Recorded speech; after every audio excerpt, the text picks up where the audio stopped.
बिस्मिल्लाहिर्रहमानिर्रहीम अस्सलाम वालेकुम वरहमतुल्लाहि वबरकातुहू। क्या हाल है तमाम देखने वालों के, खुश रहें आबाद रहें, अल्लाह ताला आपको अपने ईमान में रखे, आमीन सुम्मा आमीन। आज जो मैं रेसिपी आपको सिखाऊंगी वो है बेसन के पकोड़े। यहाँ पे हमने बेसन लिया है, इन पकोड़ों में बेसन हम कम ही डालेंगे। और यहाँ पे सब्ज़ मिर्चें मैंने 4-5 काट के रख ली थी, हरा धनिया है और आलूओं को मैंने बारीक बारीक लंबा लंबा काट लिया और सब्ज़ प्याज है।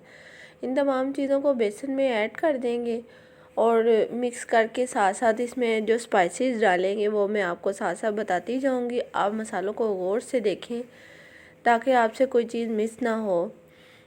यहाँ पे हम अपनी ये तमाम जो सब्ज़ियाँ हमने काट के रखी हैं, अगर आपके पास सब्ज़ प्याज नहीं है तो आप इसमें दूसरा प्याज भी ऐड कर सकते हैं, वो भी आप इसी तरह बारीक बारीक लंबा लंबा काट के आलूओं की तरह डाल दें।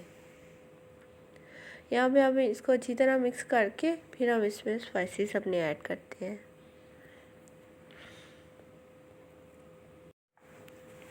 यहाँ पे हमने मिक्स कर लिया इसको, अब स्पाइसेस डालते हैं। 1/2 टीस्पून हल्दी है और ये 1 टेबलस्पून मैंने खुश्क धनिया पाउडर पिसा हुआ डाला है और 1 ही जो टेबलस्पून है वो मैंने साबुत डाला है इसमें।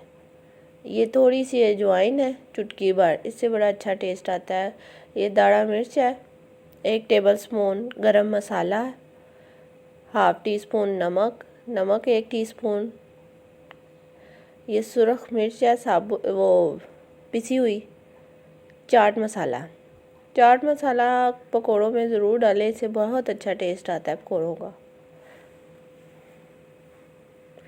अब इन तमाम चीज़ों को मिक्स करने के बाद हम पानी डाल के थोड़ा थोड़ा पानी साथ साथ डालते जाएंगे और साथ साथ हम इस अपने मटेरियल को तैयार करते जाएंगे। यकदम एक ही दफ़ा सारा पानी ऐड ना करें, इससे फिर जो मटेरियल है पतला भी हो सकता है।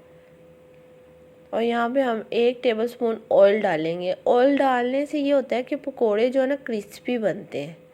यहाँ पे हमने अपना मटेरियल तैयार कर लिया है पकोड़ों का, अब हम इन्हें फ्राई करते हैं। ये मैंने सरसों का ऑयल लिया है, आप चाहे तो दूसरे ऑयल में भी फ्राई कर सकते हैं। सरसों के ऑयल में मज़े के पकोड़े फ्राई होते हैं।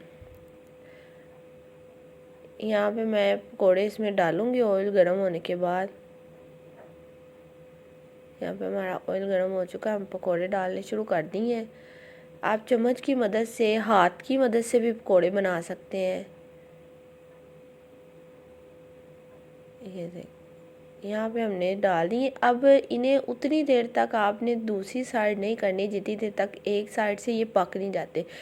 यहाँ पे एक साइड से हमारे पक चुके हैं, अब हम इनकी साइड बदल देंगे।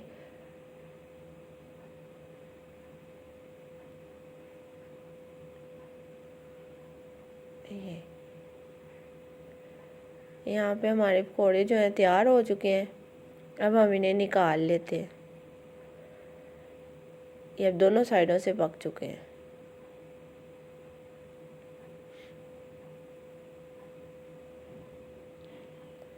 अब हम इन्हें प्लेट में निकालते हैं और फिर आपको दिखाते हैं।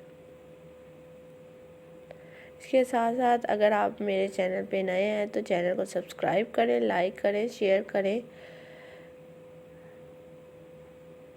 यहाँ पे हमारे पकौड़े जो है फुल डन हो गए हैं।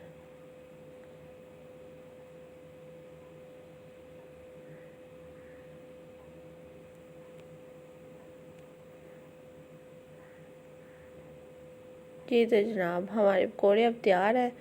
आप इसको रायते के साथ या केचप के साथ, चाय, शाम की चाय के साथ ज़रूर खाएं, घर में बनाएं और मुझे दुआओं में याद रखें। ओके, अल्लाह हाफिज़।